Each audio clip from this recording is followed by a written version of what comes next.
Colleagues, ladies and gentlemen, we will start our last session today.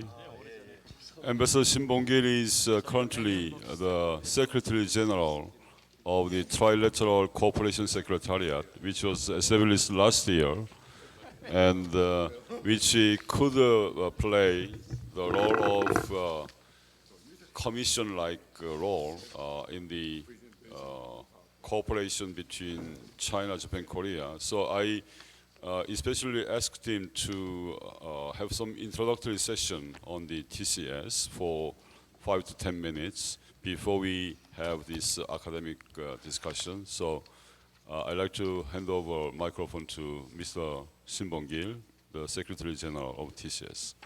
Ambassador Shin, please. Thank you.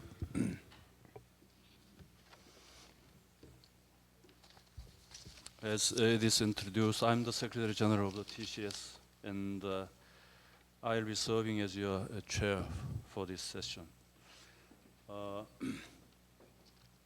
I find still some audiences here, and I really would like to thank you for your patience, and I hope that this session will not betray you for your patience. And I actually, before I came here, I led 2 presentation papers here, and it was really well written. And I think most of the audiences will feel that this deserves their patience.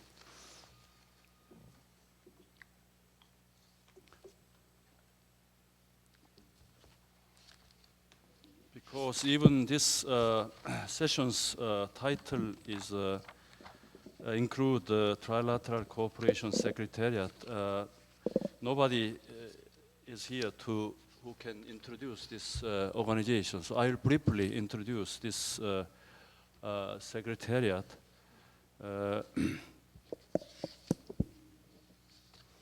This Trilateral Cooperation Secretariat was born out of the need to further institutionalize trilateral cooperation among China, Korea, and Japan.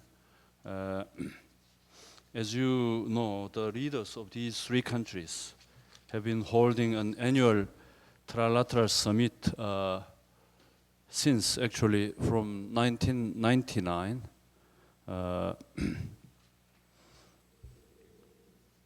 And it was actually under the setting of ASEAN Plus setting. And since 2008, they held a independent, another trilateral summit. And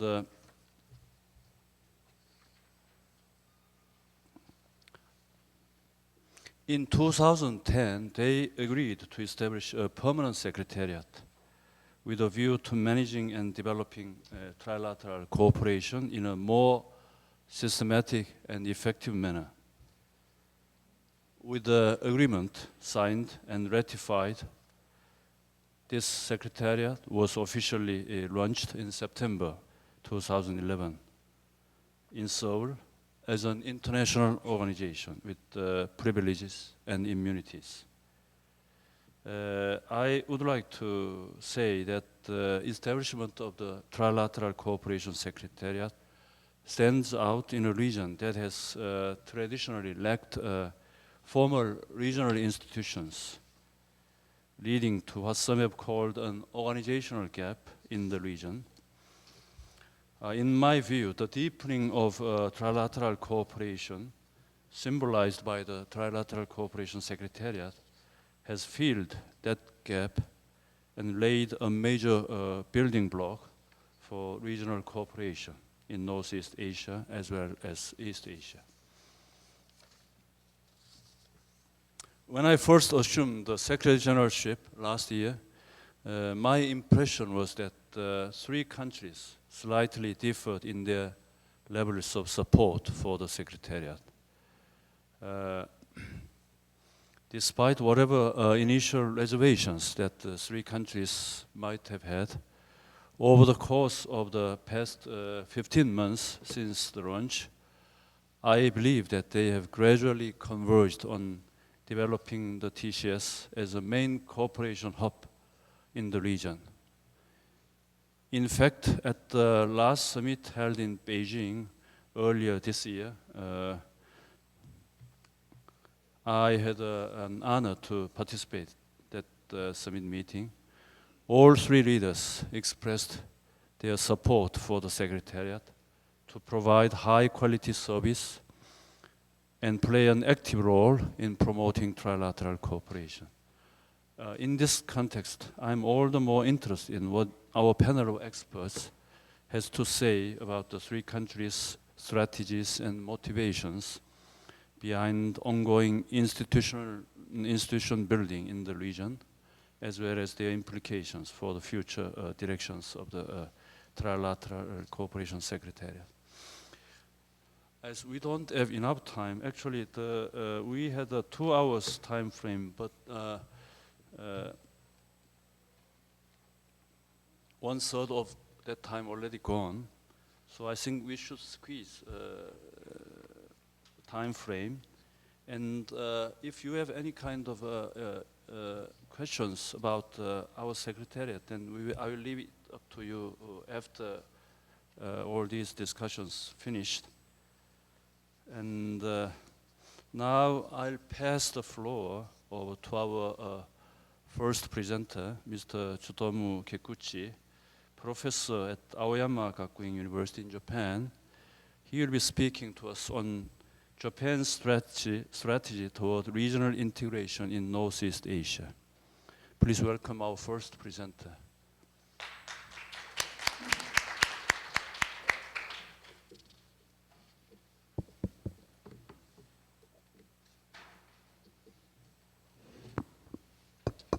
Thank you very much, Mr. Chairman. This is my quite excellent opportunity for me to, attend the EU-related conference. This is my first conference I attend within the week, and this is the first meetings. I'm leaving tomorrow for Brussels, and I attend another EU-related meetings conference. That is the EU-Japan conference.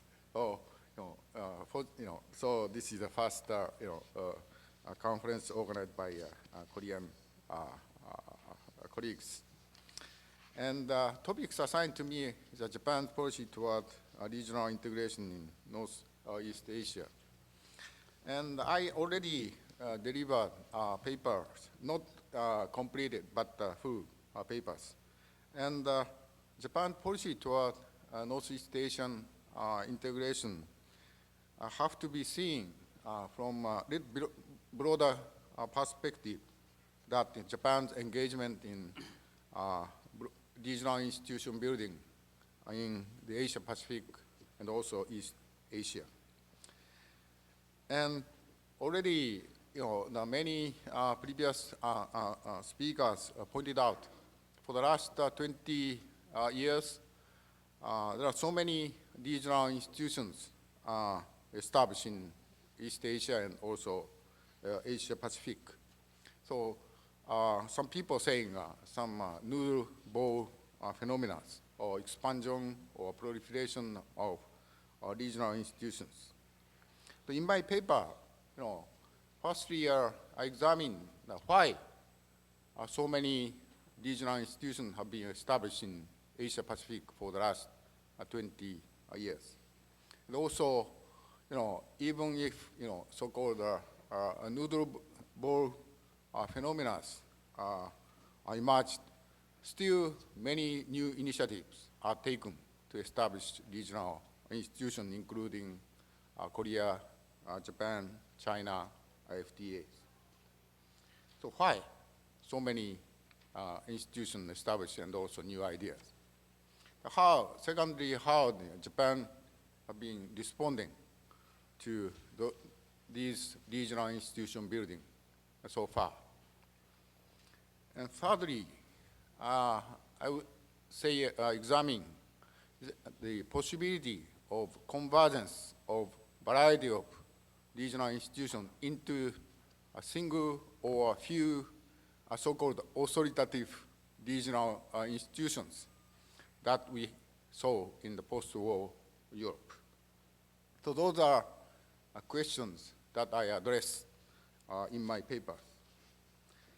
Firstly, I argue that the proliferation of the variety of regional institutions reflect quite complicated national strategies taken by the countries in Asia to respond to increased insecurity and uncertainty. Those insecurity and uncertainty are mainly caused by three structural changes taking place in Asia Pacific. That is, of course, one is increased economic interdependence, and we need to join in economic interdependent relations to gain economic prosperities. But at the same time, economic competition among the countries are getting more tense. And so countries of Asia are, in a sense, it's a partner of economic relation, but at the same time, becoming serious competitors. A second one is changing power relations, especially among the major powers. Now, some people saying some power, we are seeing power transitions. And I'm not sure that argument is correct or not, but any, changing power relations are quite distinct. And this is making structure of international relations of the Asia Pacific more flat and uncertain. And almost all the countries are having some deep sense of insecurity and uneasiness. So still, we cannot, it's still uncertain what kind of relations established among the major powers in the coming decades. The third one is a changing normative foundation regulating international political economy of the Asia Pacific. So on the one hand, there are distinct differences among the countries over how to organize international relations of the Asia Pacific. So on the one hand, there are some countries who strongly stick to traditional concept of national sovereignty or non-intervention principle and so forth, so-called Westphalian concept of international relations. On the other hand, there are some countries strongly argue that East Asian international relations have to be underlined by more liberal norms, including harmonization of domestic institutions, such as adoption of democracy, human rights, and rule of law. And secondly, to respond to these increased insecurity and uncertainty, almost all the nations of the region are taking quite complicated national strategies, ranging from institutional engagement to institutional soft balancing and also institutional risk hedging. And thirdly, given the primacy of obtaining economic prosperities, so institutional engagement, a key, concept taken by almost all the nations. So all the nations are engaged either through regional institutions, through economic benefit. But at the same time, given the uncertainty and unpredictability of the future shape of international political economy of Asia, almost all the states want to keep as many institutional choices to respond to uncertain futures. So we design and join some regional institutions, but we won't avoid making any firm commitment to any specific regional institution and keep other choices of institutional venues to hedge the future risks. And the fourth, what makes the institutional building so complicated? What makes institution building so complicated in Asia Pacific lies in the fact that there are two major and uncertain powers to whom the regional countries have to respond through regional institutions. That is United States and China. So there are huge differences in political, social, and economic values, foreign policy orientations between US and China. This makes a bargaining game for regional institution building more complicated and competitive. So on the one hand, countries of the region have to respond to so-called unilateral use of powers by the United States. And some countries are very much concerned about the promotion of human rights, democracy, and harmonization of domestic institutions underlined by liberal norms, and want to maintain traditional concept of national sovereignty and non-intervention in principles. So in this regard, China may be a quite useful partners to put institutional constraint on the unilateral use of powers by the United States. But on the other hand, the countries of the region have to respond to rising power of China, whose future orientation, policy orientation in both security and economics is still quite uncertain and unpredictable. So in this regard, United States or some other big powers may be quite useful partners in terms of putting institutional constraints on Chinese behavior. Furthermore, the United States and China themselves also are taking a quite complex institutional strategies. This further are making institution building in the Asia Pacific quite complicated. So put differently, almost all Asia Pacific nations are playing a game of multiple hedging. So we are engaging other countries through regional institutions to obtain economic benefit and also some political confidence. And at the same time, we are keeping other institutional choices to respond to uncertain and unpredictable futures.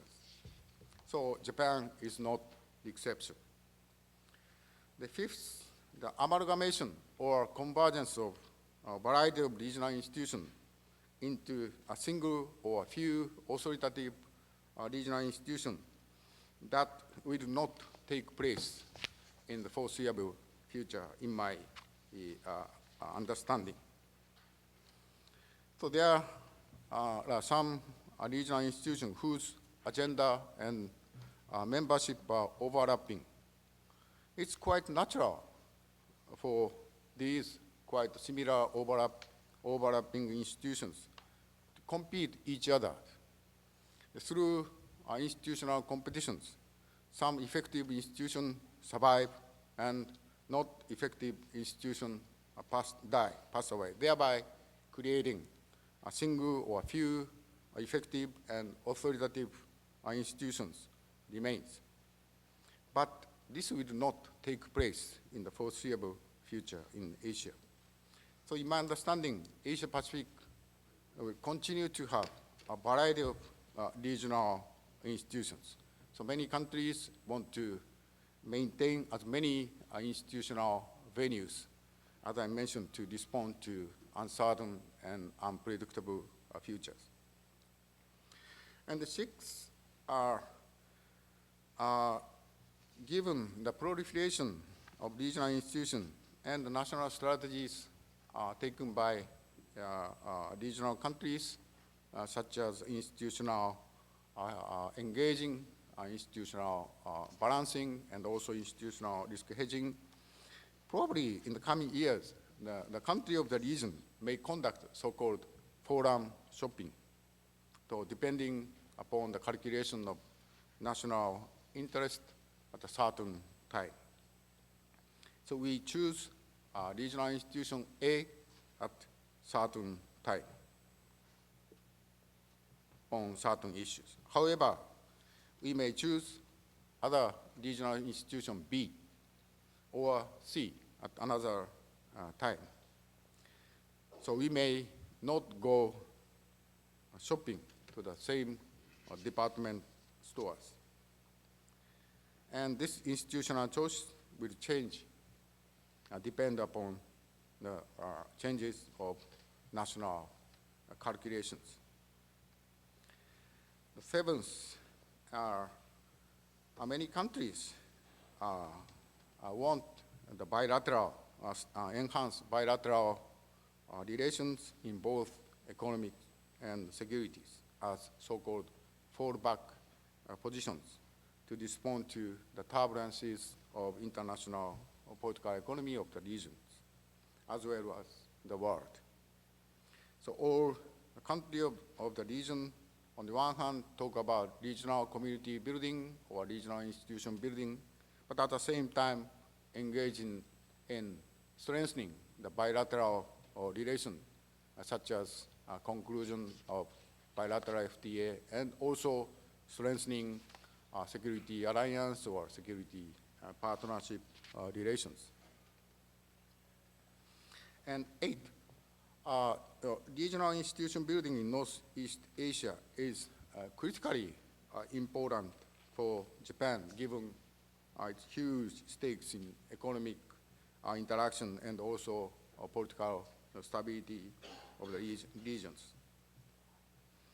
And economic, as for the economic relations, given Japan's deepened economic relation with China and Korea, it is quite natural for Japan to establish strong regional institutions dealing with not just border measures, but also dealing with much deeper integration issues, such as harmonization of domestic institutions,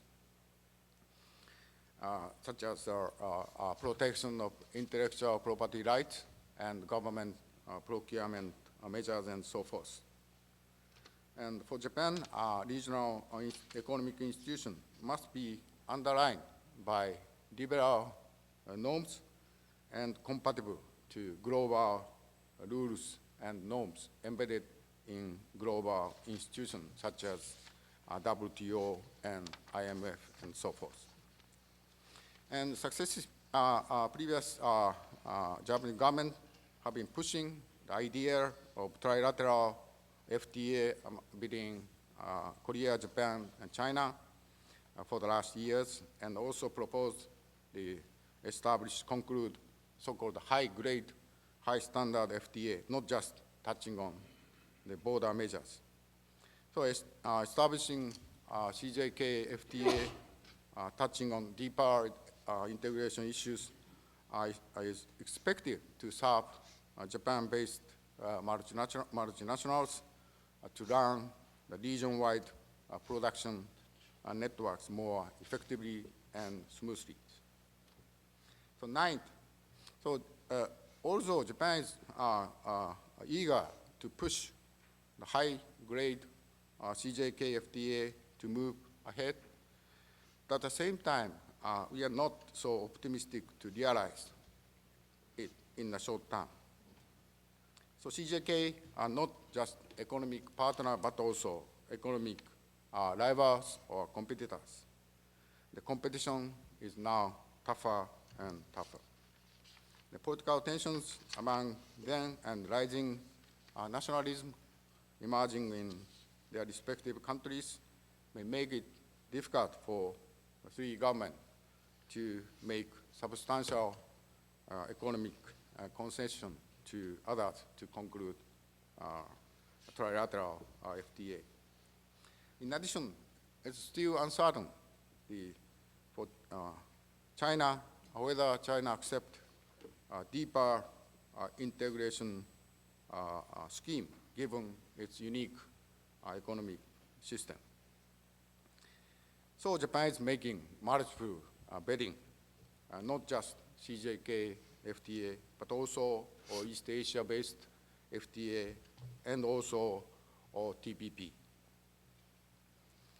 And actually, Japan has been eager to establish East Asian-based FTA for many years. East Asian-based FTA is expected to serve, contribute to a smooth and efficient operation of Japan-based multinationals that have been already established a quite sophisticated region-wide production network in Asia. So 10th, TPP provide with effective instrument. TPP provide Japan with one of the effective instrument to upgrade the rules and norms regulating economic interactions in Asia.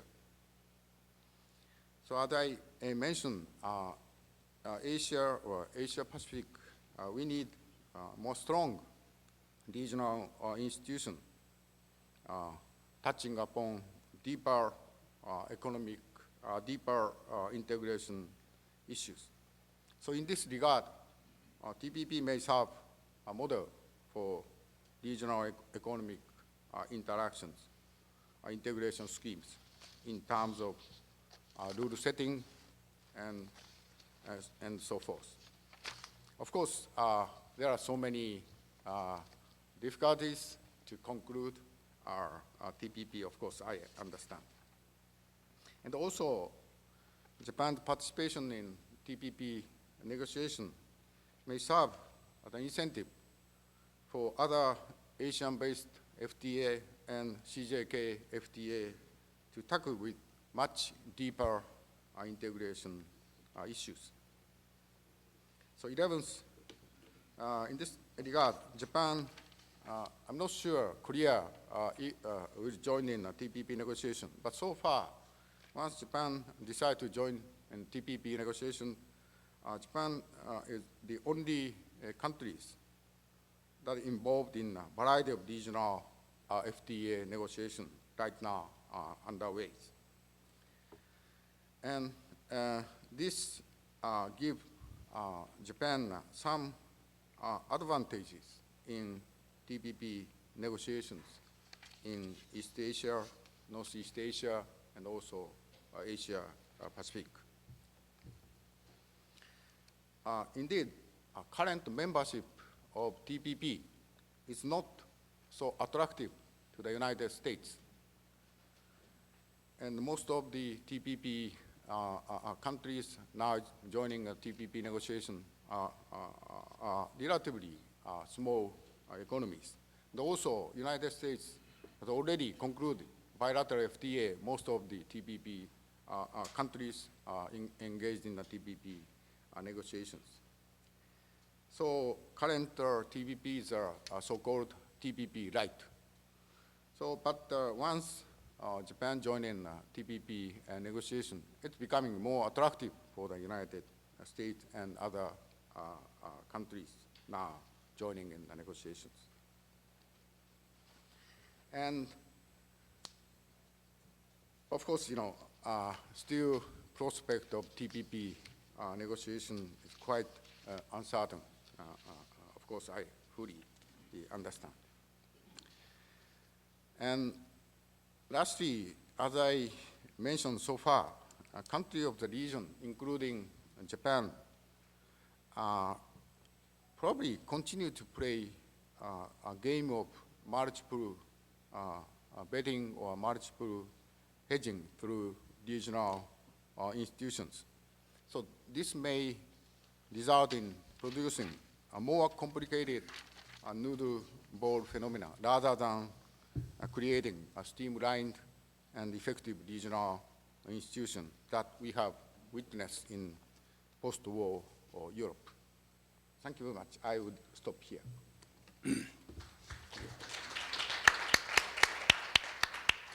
Thank you, Professor Mr. Kikuchi.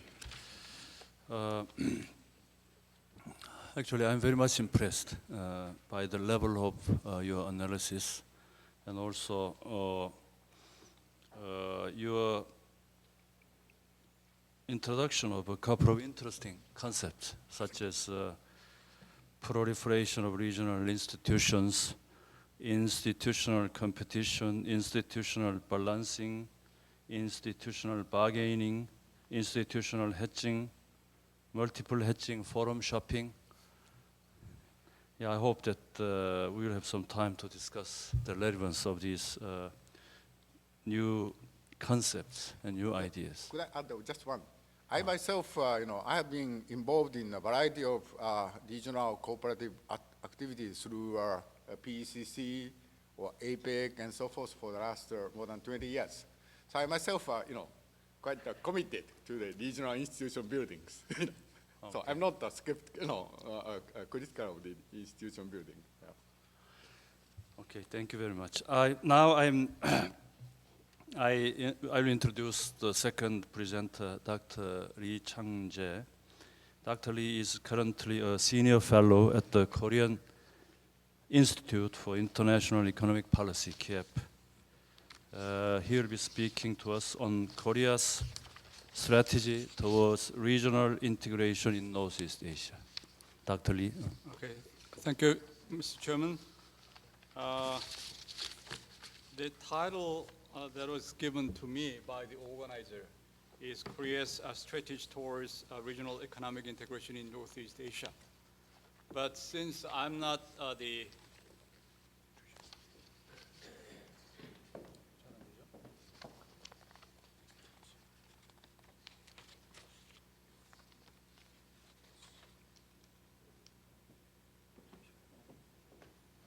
we have technical problem.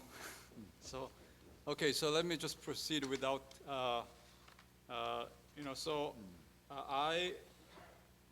would like to propose my personal view, own view, for the future direction of regional economic integration in Northeast Asia.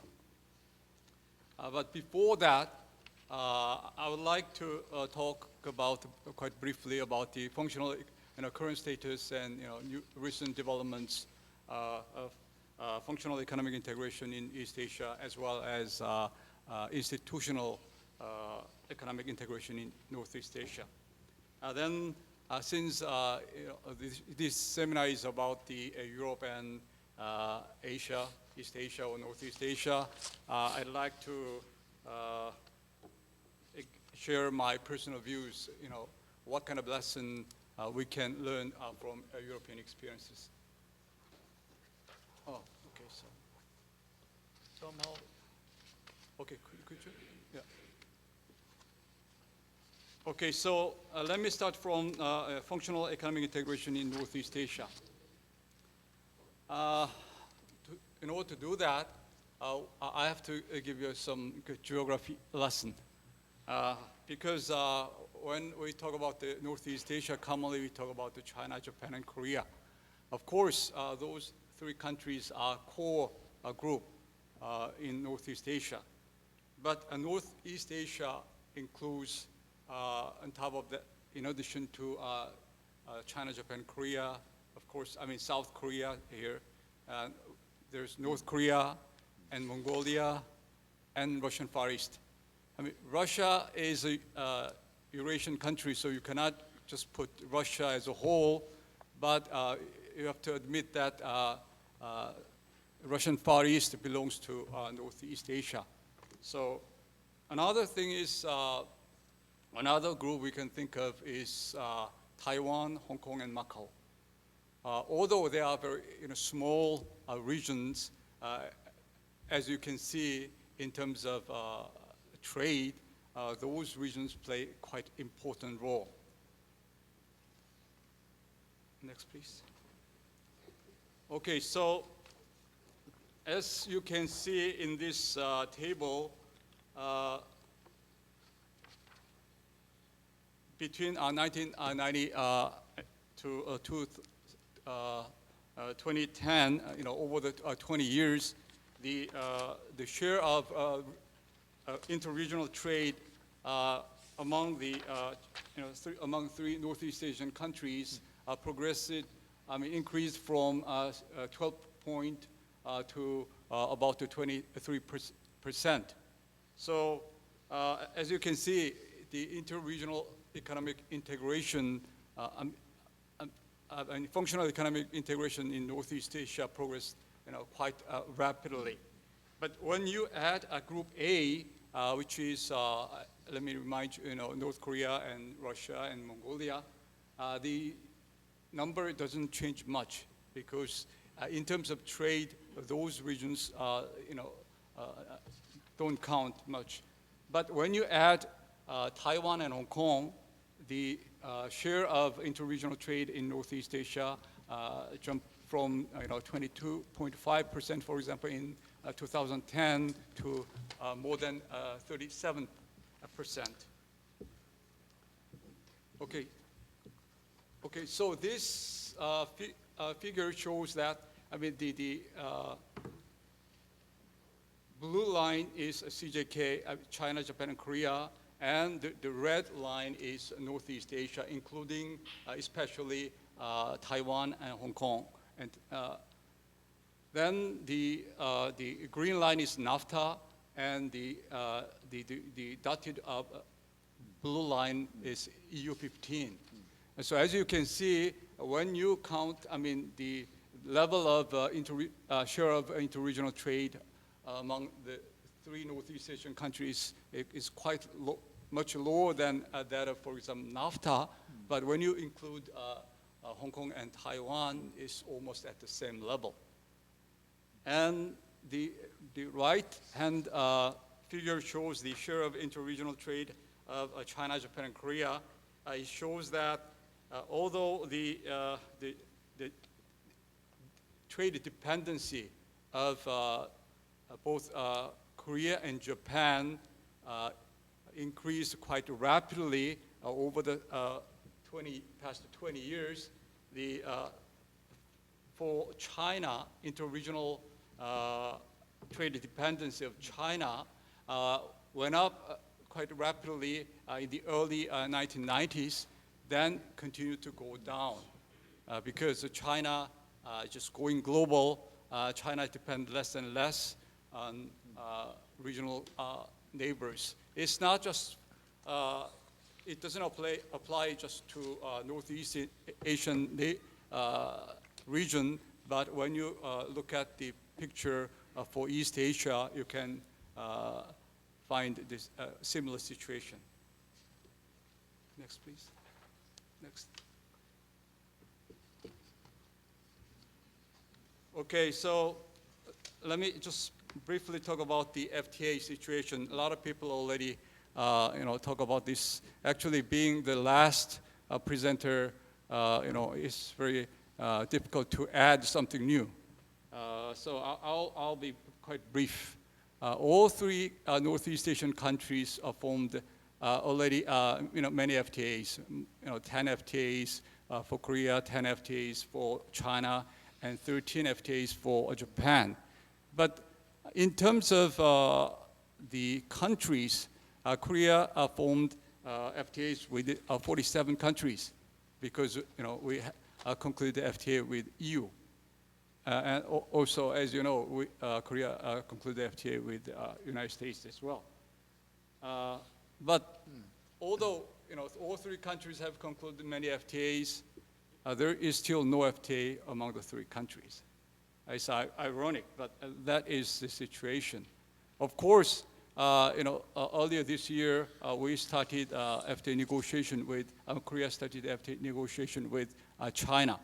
So we had already 4 rounds of negotiations this year.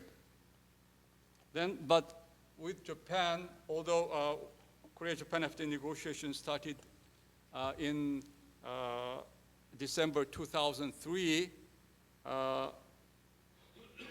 the negotiations have been stalled since November 2004. So, but the situation will be quite different probably early next year, because as somebody mentioned earlier in the session that in Phnom Penh 3 days ago on November 20, the trade ministers of 3 countries announced officially the start of CJK FTA negotiation. So we expect the first real FTA negotiation will take place sometime in March or April next year.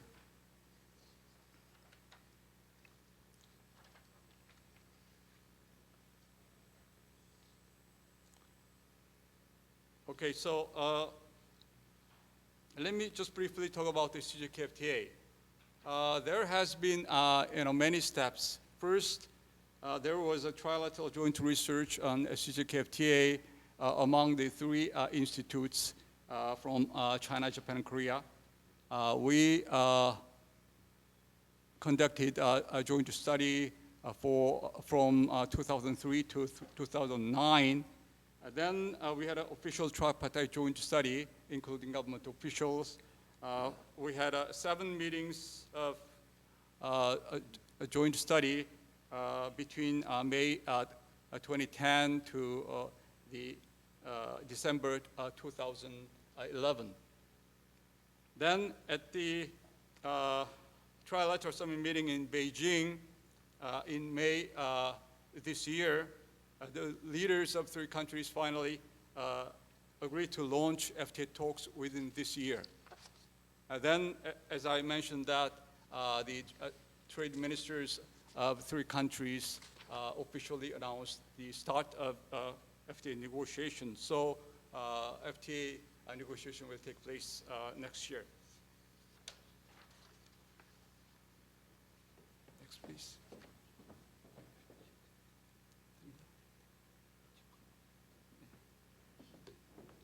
Okay, so now, actually, in the previous session, somebody said that maybe FTA is not everything.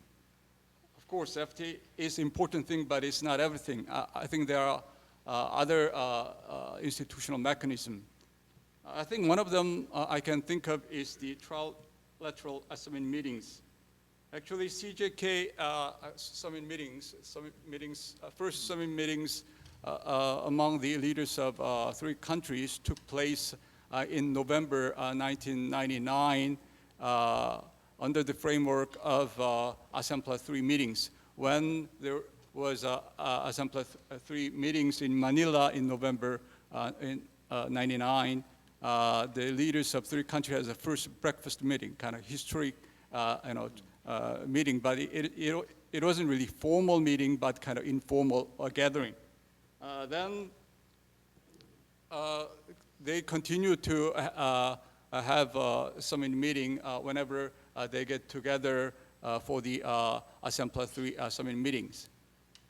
Then in December 2008 in Fukuoka, the leaders of 3 countries decide to hold kind of independent from the ASEAN Plus 3 framework summit, trilateral summit, not in the ASEAN countries, but in Northeast Asia. So now we had 5 meetings already. So we have now kind of two summit meetings in that sense, but the independent summit meetings being the main one. Then another new development is the Trilateral Cooperation Secretariat, of which Ambassador Shin is the Secretary General, was established in Seoul on September last year.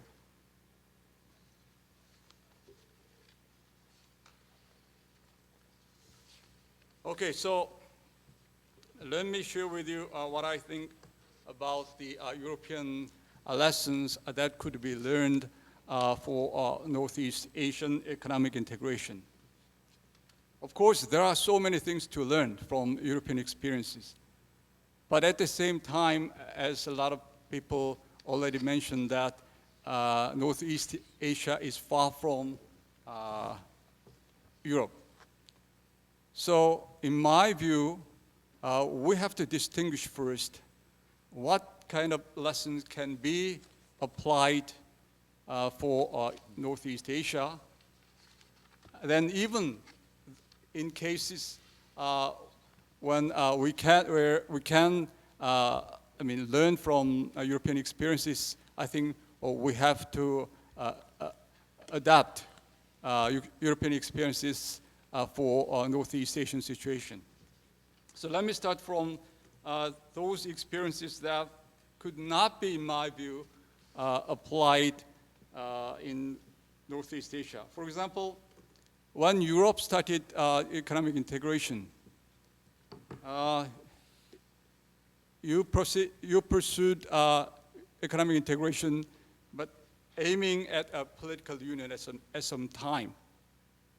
But I think that kind of thing could not be really thinkable in Northeast Asia, at least at this historic juncture.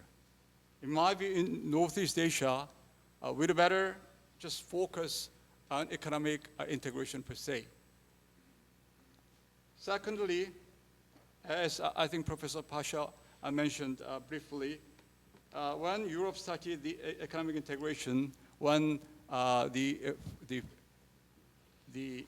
European coal and steel community was started in 1951, you had already a supranational agent. But I don't think in Northeast Asia we can think of a supranational agent. So I think we'd better in Northeast Asia, we'd better utilize kind of international entity.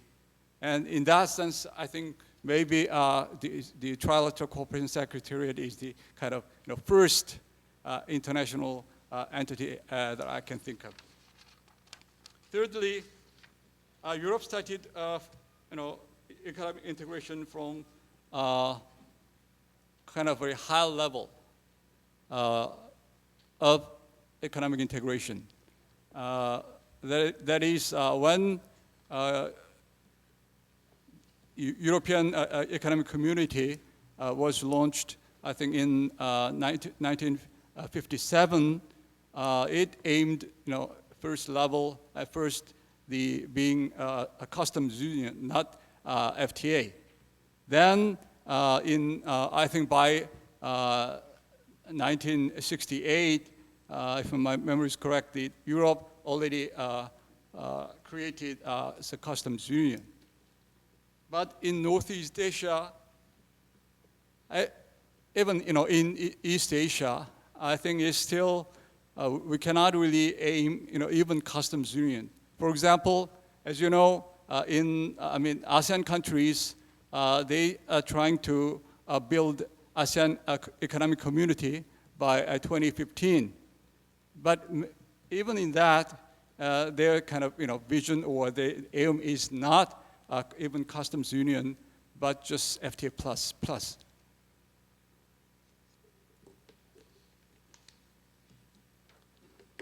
Okay, then let me talk about the European experiences we can use maybe in adapting them for Northeast Asian situation.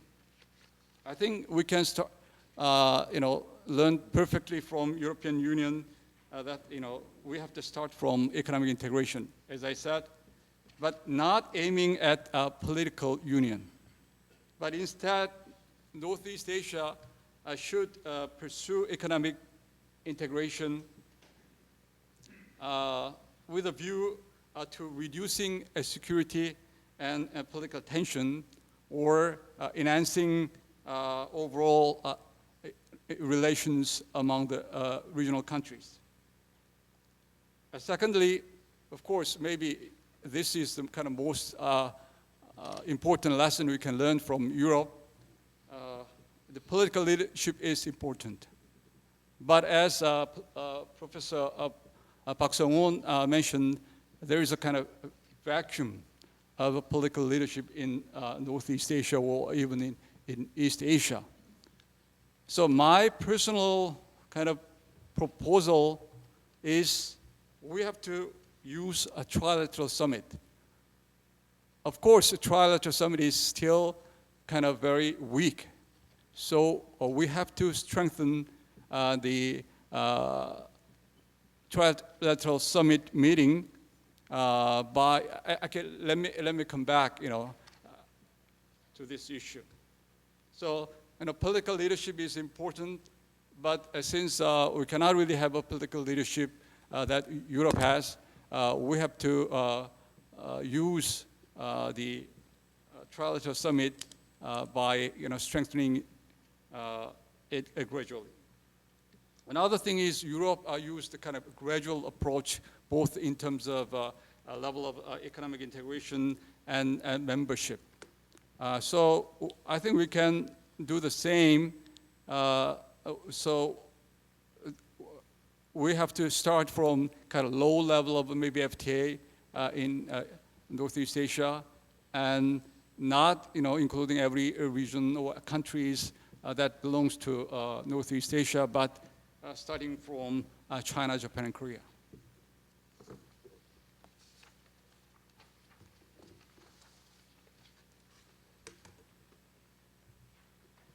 Okay, so then how can we proceed to form a CJKFTA? I think on this point, I basically in agreement with Dr. Park Sung-won, who kind of mentioned this issue when he talked about the East Asian economic integration. But let me just put my own way. As you know, we already studied Korea-China FTA negotiation. And next year, early next year, we'll have FTA negotiation for trilateral FTA, that is China FTA between China, Japan, and Korea. So for now, I think it's quite likely that those two processes, bilateral FTA negotiation and trilateral FTA negotiation, will proceed simultaneously. Then how to do that? I think one possibility is that I propose is that instead of have a kind of common approach, common concession approach for example, at least for the tariff in goods, we can use a bilateral approach like NAFTA. Then we can have a kind of separate talk with China on this issue. Then we already started negotiation with China, so we can have that. Then later we can have a bilateral talk with Japan under the umbrella of CJKFTA. Of course, CJKFTA needs some common elements like rules of origin and all other things. So my view is that we cannot wait for CJKFTA so long, because if Korea-China FTA is advanced too much, and it's going to be very difficult to talk about the common element in when we talk about the CJKFTA. In that sense, then, the only possible thing is Japan should accept what Korea and China agreed already. So I think it's unthinkable. So we'd better proceed, rather quickly for the CJKFTA. Another thing is, although I didn't put on my slide, then we have to also deal with the not just the CJKFTA, but all three countries of Northeast Asian countries should work for RCEP, as Dr. Park mentioned this morning. So I think I agree with Dr. Park in that three countries should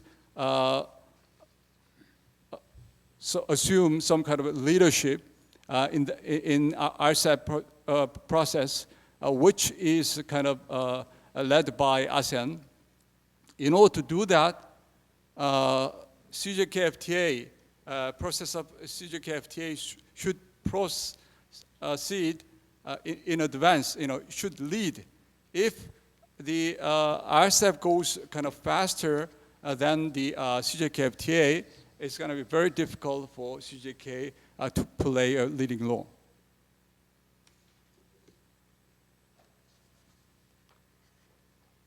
Okay, so lastly, in addition to CJKFTA, I think we have to strengthen as I said, the current Trilateral Summit meeting by consolidating existing dialogue channels to better support Trilateral Summit meeting. For example, there are many ministerial meetings among the CJK, but those meetings most of them were created under the CJK summit, which was under ASEAN Plus 3 summit meeting. So we have to there is only two ministerial meetings, that is foreign ministers meetings and as well as trade ministers meeting, which is already kind of synchronized with the summit meeting. So we'd better further strengthen the dialogue channels of various government level, and we have to better align those dialogue channels to the Trilateral Summit meeting. So when we strengthen that Trilateral Summit meeting by strengthening those or by consolidating or existing channels, then we will kind of raise the status of Trilateral Summit meeting so that that Trilateral Summit meeting could play some political leadership for the economic integration in the region. And in the midterm, I think we have to establish a consultative body for economic cooperation among the three countries, and later to extend to other Northeast Asian countries when they are ready. I cannot really expand that much, due to time constraint. But what I have in mind is, we have to create some kind of mini APEC among the three countries. Then a lot of people will say, why just another consultative body? Because all three countries are member of APEC. But being just three countries, we can have a very effective decision making as well as since all three countries have a lot of common elements, so we can extend the area of cooperation.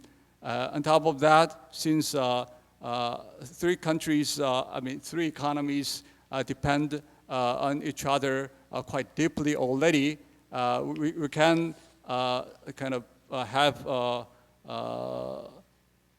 economic, cooperation, consultative mechanism, not just for the trade or investment in general, but for the important industries, as Professor Pasha mentioned, that energy and environment or even logistics, all those kind of things as well.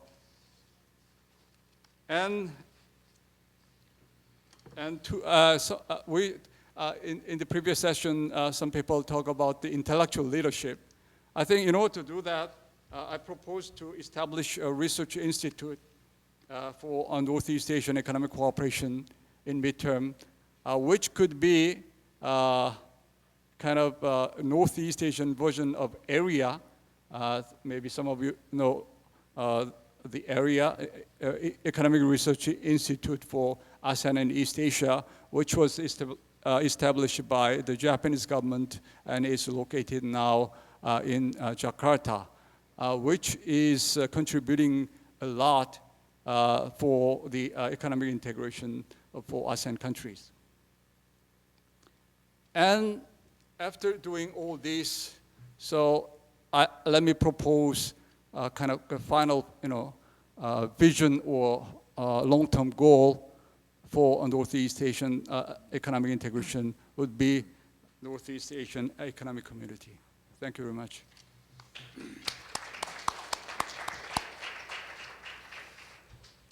Thank you, Dr. Lee, and I would like to thank you, and also I'm very encouraged that you emphasized the need for the strengthening the trilateral cooperation and also to establish a new trilateral body. Thank you. Now I'll invite Professor Lee Ne-young of Korea University for his comments on the presentations.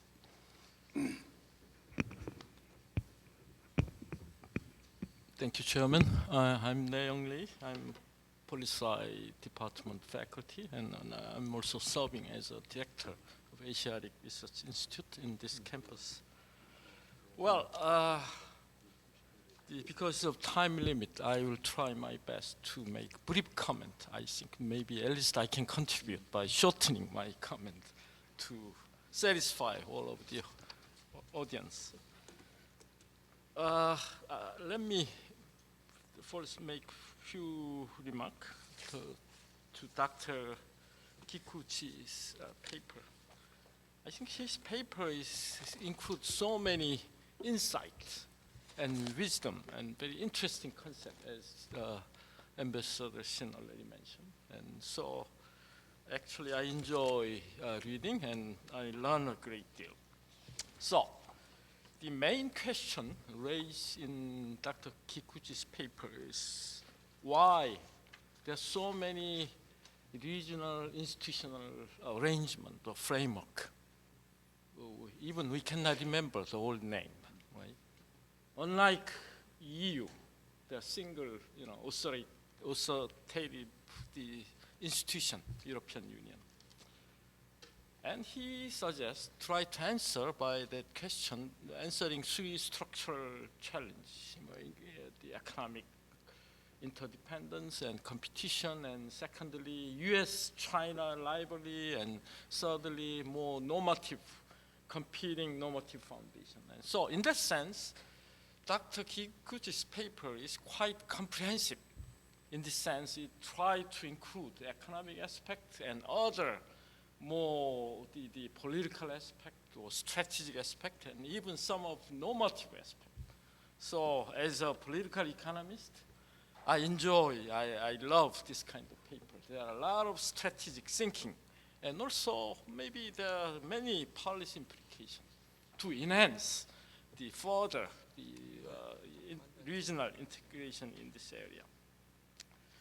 And so, given the time limit, I would like to make some question to Dr. Kikuchi. Well, you argue the East Asian countries play a game of so-called multiple institutional hedging. And also you add forum shopping behavior is so frequent among the, because of the some structural change. So in that sense, you argue Japan is no exception. In my view, however, among some Japanese government, there have been some change in the policy priority or orientation of Japanese policy toward East Asia. For example, the Hatoyama, Prime Minister Hatoyama suggests East Asia community. In that idea, emphasis is on neighboring East Asian country, even try to include United States. Now, current Prime Minister Noda's emphasis or support or TPP is sort of the Prime Minister Noda maybe emphasize the more economic cooperation with United States. And before, the Japan was more active for CJK FTA, Japan was reluctant for a long time. So you seem to argue Japanese governments have maintained very somewhat broad strategy altogether and multiple hedging, but among the Japanese government, there are some up and down and some change of policy priority. So I want to hear and how actually the debate among Japanese government and how it changed. And so that's the first question. And also, you seem to be very supportive to the TPP. I'm right? not You argue the TPP has some potential to elevate into the most authoritative regional economic institution. However, as you know, there have been debate within Japan during the last few years regarding TPP. Strong voice opposing the TPP remain powerful among the public as well as political community. So within Democratic Party, current, for example, Prime Minister strongly support the joining TPP, while Ozawa and the leader and opposed joining TPP. Yeah. That's the reality, right? Yeah. So last week, I read one report. Prime Minister announced some politician opposing the TPP will be excluded from nomination process of next general election. So my question is, why the TPP is not even, it's the stage of considering joining the negotiation? Why politically sensitive issue in Japan? Okay, so that's the question, and I want to know also how public opinion has formed and evolved regarding the TPP in Japan. That's the second question. And so the question, last few days there was some news report about East Asia Summit and Asian Plus 3 meeting in Cambodia, right? Then there was the institutional framework for Pan-Asia Free Trade Bloc, the RCEP, the Regional Comprehensive Economic Partnership, something, right? Was agreed among 16 countries. Interestingly enough, the United States is excluded among the membership, right? So, well, it is known China is behind the new initiative, the RCEP. So, as you mentioned, there are some, the tendency, there's some institutional competition between different institutions.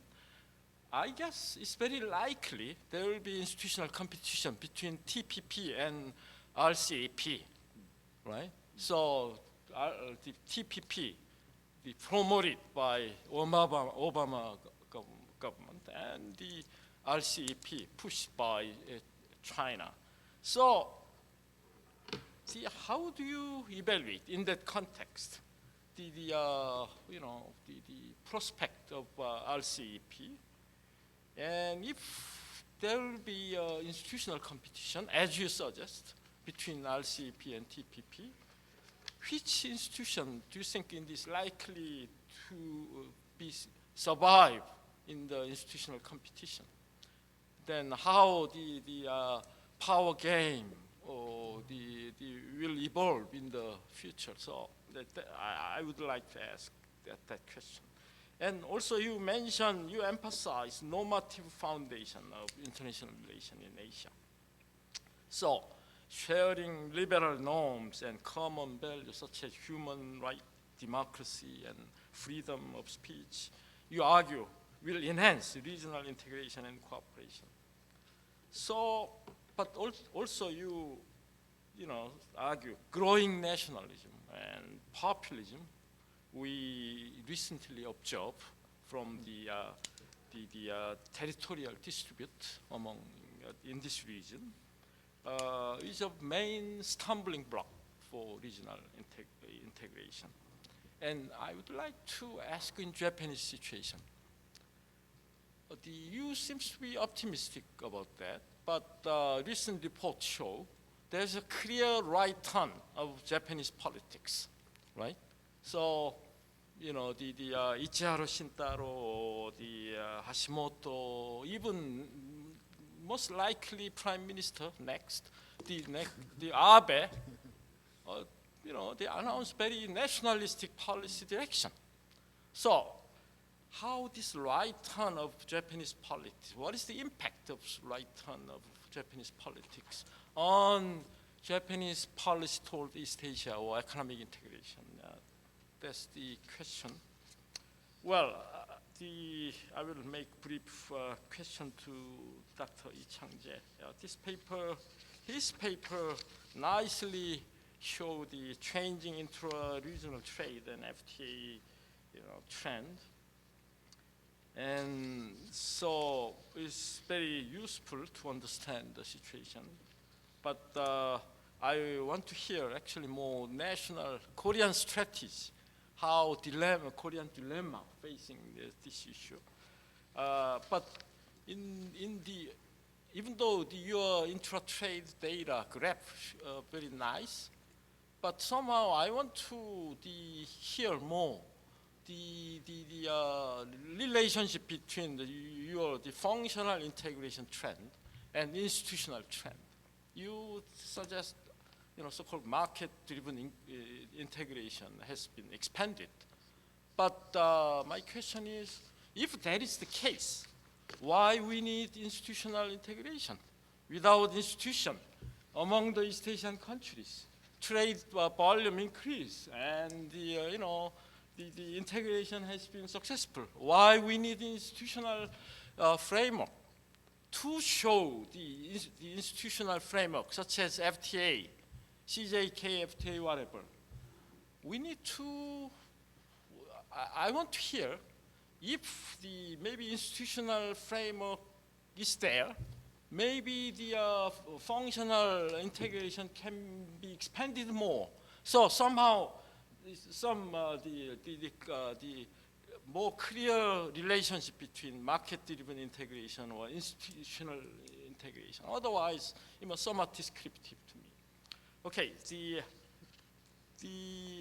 because you didn't mention Korean strategy or dilemma, I would like to ask two questions. I already spent. Well, as I mentioned already, President Lee Myung-bak agreed to join the RCEP in Cambodia in this week. So, also in your paper, you seem to argue process of Northeast Asian economic integration should begin first among the CJK before extending other region. That I'm not sure why actually do you mean by we need to wait until the CJK FTA will be finalized? We should wait to engage in other more broad, TPP or the RCEP. Is it possible to do that? I guess CJK FTA will take a lot of years to finalize, right? Then why not Korea engage in multiple hatching strategy again? Anyway, RCEP or the TPP will take very long time, but maybe as a political scientist, strategically thinking, joining the RCEP or the TPP, I do not agree with joining TPP, but this simultaneous dealing with CJK, FTA, and other institutional arrangement, maybe it's more strategically flexible for Korean government. So I do not understand why we should finish CJK, FTA before extending other region. Is there any economic rationale behind your argument? I want to hear about that. And second question is about TPP. Well, so far there is no the official position Korean government want to join the TPP. But TPP and the CJK, FTA, there are clear economic rationale, but also political strategic consideration is involved.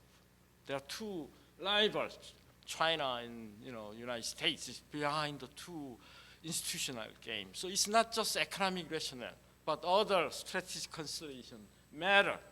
So how, in your view, in the to maximize Korean interest or Korean hedging, whatever we term, how we, in your view, our South Korean position toward TPP, which one is more prudent, more beneficial for our interest? That's the question. Well, I have some other question, but I will stop here. Okay, thank you. Thank you, Dr. Lee. And as we don't have enough time to continue, I think we better open the floor first to the audience and get some questions. Then I'll ask the two presenters to respond to it. Is there anybody who would like to? Okay, please. Thank you very much, Ambassador. Because FTA is so complicated, I really like the idea of non-conventional maybe cooperation, and we mentioned energy, infrastructure, environment. One additional channel when I think about European history was the Franco-German Youth Initiative of the 1960s. That was, I think, really important to get young people together and overcome the divisions of the war period. So would that be an idea, to move forward? In the field of education, for instance, I understand there's already an initiative like Campus Asia, but I think more could be done in terms of summer schools, trilateral summer schools where young students meet at some places, or maybe even activities outside of education sector in a more limited sense. Why not be innovative and think about some unconventional mechanisms, to create a sense of belonging together? Talking about this, K-pop is so popular, J-pop is so popular. You may know in Europe we have a Eurovision Song Contest, which people from all over Europe watch every year. So why not, try activities like that? And maybe one of the participants would like to react. Thank you. Okay, and I think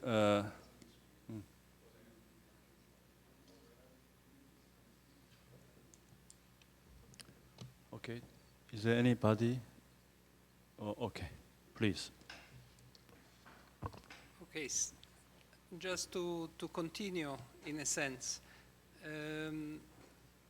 The other point is that we have tried very often is that when something doesn't work directly trilaterally, like doing an FTA, I mean, if it is so politically sensitive, doing an FTA between China, Japan, and Korea, why not widen the scope of the agreement? Why do not reach the agreement in a multilateral framework and then bring it down inside the trilateral structure?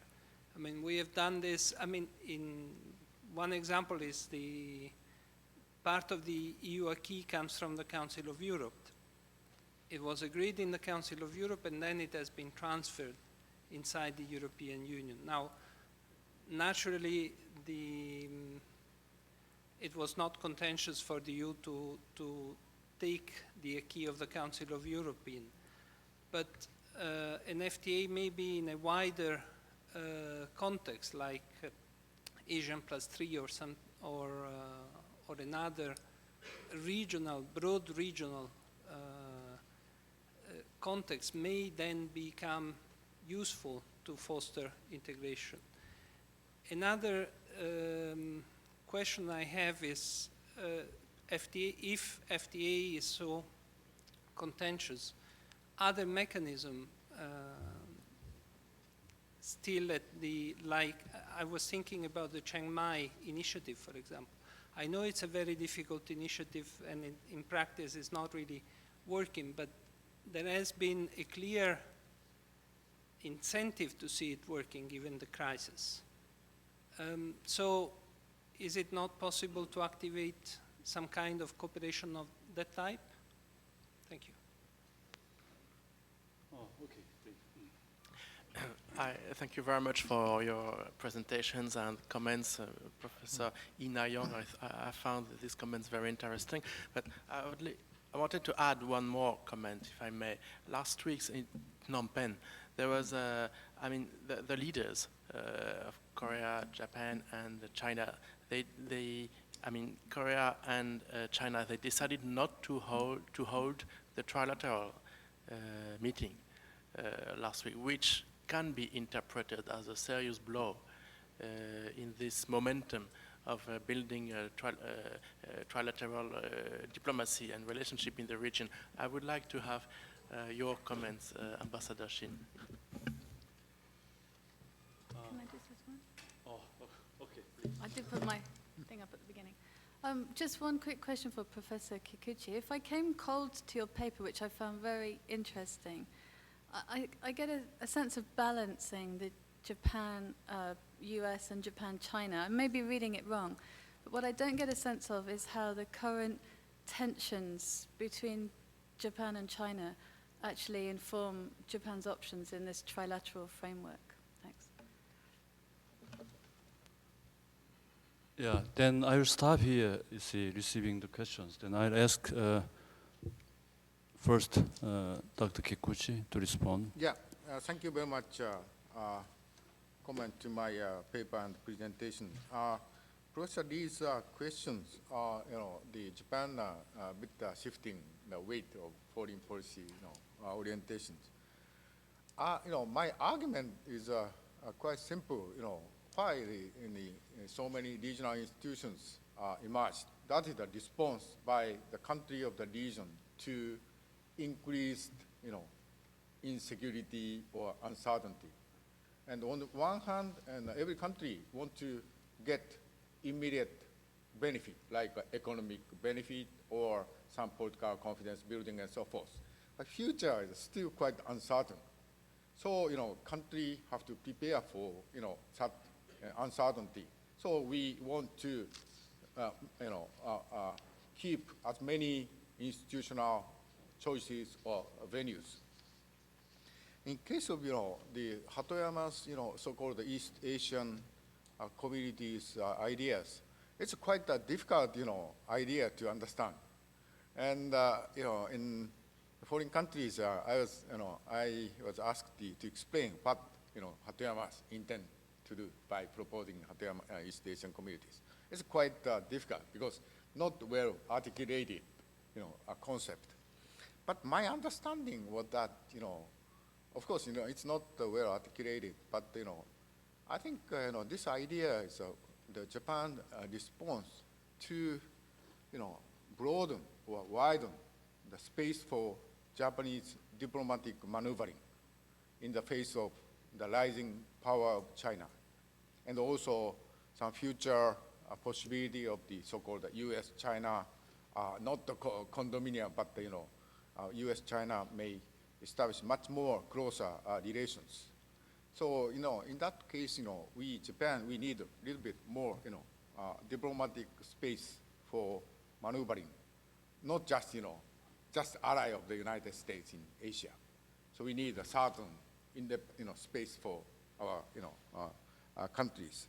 So, the many countries are putting emphasis on, it depends on the calculation of national interest. So sometimes, we put the emphasis on the East Asia, like, just after the Asian financial crisis, Japan proposed Asian Monetary Fund idea. That is one of the response to increasing, power of the United States.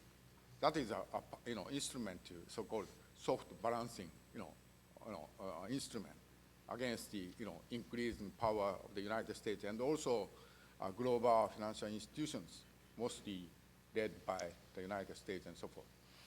So I think it's depending on the situation. So sometimes, we emphasize in the broader, Asia concepts of Asia Pacific, and sometimes, we emphasize the narrowly defined, geographically narrow defined, regional institutions like Northeast Asia or East Asia and so forth. So that is my understanding. And TPP, yes, as you correctly pointed out, there are a variety of views in Japan, and especially now is quite hotly discussed in Japan. Just next month we have a general election. Probably TPP is one of the election agenda, and so many people and groups are opposed to the Japan joining in the TPP negotiations. But my argument is that as I mentioned in my presentation, now is we need strong institutions, strong economic institutions, not just shallow FTA, not just touching on the broad border measure like duty and so forth. We need a much deeper integration, touching on the domestic issues, some harmonization of domestic regulatory regime and so forth, or harmonization of the some intellectual protecting intellectual property and so forth. So how we can succeed in establishing such a strong institution in Asia. So one is of course CJK is one of the candidates. But I'm not sure, Japan and Korea, probably Japan and Korea share interest in establishing much deeper, integration scheme. But I'm not sure Japan and Korea is strong enough to, for putting pressure or influence on China. So probably TPP would be a much better instrument in terms of future, establishing a much deeper integration scheme covering the entire regions through TPP. And also, second one is, this one also, as I mentioned in my presentation, once Japan joins in the TPP negotiation, that gives a lot of benefit for Japan when we engage in a variety of FTA negotiation now, underway in Northeast Asia and East Asia. Probably strengthen Japan's bargaining, position in variety of trade negotiations. And this is strange, this is not, whether we, accept the TPP or not. No, we are now discussing whether we join in, a negotiation or not. So, my position is that we should join in the negotiation. Then, we decide whether we accept the final, agreement or not. Probably TPP negotiation, we have, relatively strong negotiation positions. And, so many people are, Japan now moving right, shifting, politically, and now it's a right-wing political politician and political parties are gaining popularities. Yes, now, certain politicians are, quite advocating, quite, assertive policies. We are a bit concerned, but, once they,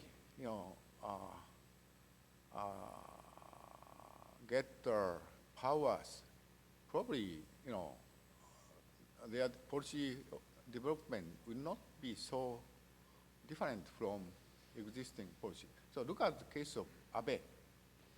Abe has become a prime minister in 2006. What he, did first, he went to China and he concluded the joint declaration with the Chinese leadership on the, the future, direction of Japan-China relations. So, in a sense, quite, pragmatic politicians. So I myself not so much concerned Japan. Some people saying, oh, Japan becoming so, militaristic, military power or right-wing, more, oriented countries. I don't think so. We are not, people are not so crazy, we're not so stupid to allow those peoples. And on the balancing or something within trilateral relation, no. So, as I mentioned, for example, the ASEAN +3, we, Japan, are quite, strongly supported ASEAN +3 is a part of the, instrument softly balancing U.S. rising powers or international financial institution led by the United States. But on the other hand, to respond to the rising power of China or Japan, we propose to enhance so-called Asia-Pacific institutions like APEC, and also TPP is one of the instruments to enhance Asia-Pacific regional institutions and so forth. That is my response. Thank you. Dr. Lee. Okay, so let me clarify first the, such as misunderstanding coming from the title of my paper, which is Korea's strategy towards regional economic integration in Northeast Asia. So when I said that we have to form a CJKFTA first, within Northeast Asia when we talk about it. So of course, you're right, so when you broaden the area to, include the East Asia or Asia Pacific, I should talk about all the other things as well. But when I say it's not just, but just within Northeast Asia, we cannot include, North Korea or Mongolia at this juncture. That's what I said. That's just simple misunderstanding. But okay, so another, the very difficult question that I have always when I talk about the Northeast Asian Economic Cooperation or the East Asian Economic Cooperations, when I talk about the functional economic integration, we're doing fine. Why do we need any additional things, But I think we have to understand that even without the organized efforts from the governments, the business people are doing, well. That doesn't mean that, we shouldn't, the government shouldn't do anything. Especially after in the wake of the global financial crisis and European fiscal crisis, that we cannot really expect to continue to depend on EU and the US market. So we have to enlarge our internal market. Okay, thirdly, what is that? I mean, let me talk about the TPP first. Okay, so what's the Korea's position? Well, let me just talk about my personal view. Okay, so Korea already formed FTA with most of the participating members of TPP, and the main reason why a lot of countries would like to join TPP is to form an FTA with the United States. But we already formed FTA with the United States. At this juncture, I think, marginal cost of joining the TPP will not be that great, but the marginal benefit will not be that great either. And kind of unfortunately, TPP is regarded as some kind of an effort from the United States to isolate China. It's sensitive, right, politically. So in my view, I think we'd better form Korea-China FTA first. Then maybe Korea can think of joining TPP. Because if Korea joined TPP before forming an FTA with China, it could be regarded, by China that we side from with the United States and abandon China or something like that. So I think that's not what we want. Then what is the strategy for Korea? Once again, Korea's strategy, no strategy is at this juncture form an FTA with China. Then try to form an FTA, trilateral FTA, China, Japan, Korea FTA. But at the same time, we have to play, a certain role, or even, kind of leadership role, if it's possible, for ISEP as well. So let me just. Thank you, Dr. Lee. And some audiences asked. Another. Okay. Professor Pasha, your point is very well taken. Actually, I used to talk about the Eurovision myself when I wanted to kind of enhance the level of economic cooperation within Northeast Asia. Because I still remember then when I was in Paris, I used to watch the Eurovision and those kind of things. So yes, and another thing is kind of the exchange of youth. I think already. I don't know exactly.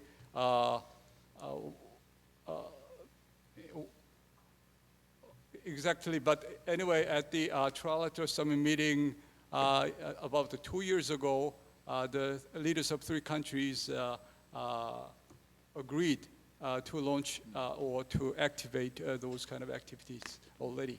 So, but it's still early stage, so we don't have any concrete maybe result yet. Thank you. And I also would like to contribute some answers. Certainly, this year, the Trilateral Summit meeting at the ASEAN +3 setting was not held. I think you will know that why it was not held. I think mainly the territorial disputes and kind of history issues, ongoing disputes between the 3 countries made the 3 top leaders uncomfortable together.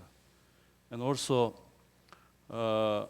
actually this ASEAN +3 setting summit meeting is not such a formal one. There was only already one occasion that this meeting was not held. It was like 2006 or 2007, when the then Japanese Prime Minister Koizumi visited Yasukuni Shrine, China was very angry, and the Chinese side boycotted the ASEAN Plus 3 setting summit at that time too. But this time, I don't think anybody, a certain country boycotted it. But I felt that the three leaders, they are all, now going out, and also they exchanged kind of bad words in their bilateral setting in previous meetings, and they may felt uncomfortable in gathering again in this setting. So actually the more formal trilateral meeting will be held next year, probably in May in Korea, because next year is Korea's chair. Korea is the chair country, and as you know that the new president will be elected at that time, assume the power, and also from China already the new leadership was chosen, and Japan will have an election, and I think certainly some new prime minister will be elected. Then I hope that with the maybe initiative of Korea, and also maybe with using the chairmanship of Korea next year, I hope that there will be a new kind of beginning of three countries' relationship, and find the momentum for reconciliation. And also, Dr. Pashas, we really we are trying to develop a kind of innovative and unconventional mechanism of strengthening the relationship between the three countries, particularly in the youngsters. And already we have a trilateral kind of a contest of visual making, video kind of things, in the university student level. We already have it. This is the second year. And we, with the initiative of our organization, we are going to make a student grouping of three countries. First start in Korea.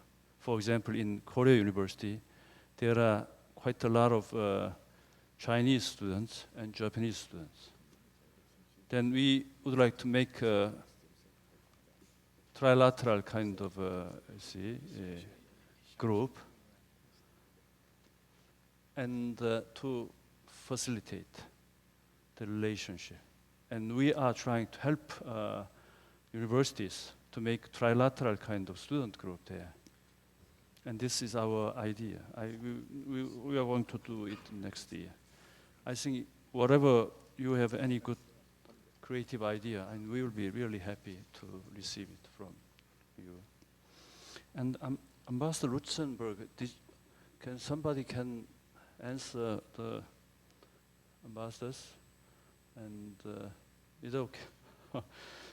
He talked about Chiang Mai initiative and these kind of economic things. Maybe over dinner. Eh? Maybe over dinner. Over dinner. Okay. Thank you very much. And so already we passed our time frame, and I think we should finish it here. Thank you very much, and thank you particularly to the audience for your patience. Thank you.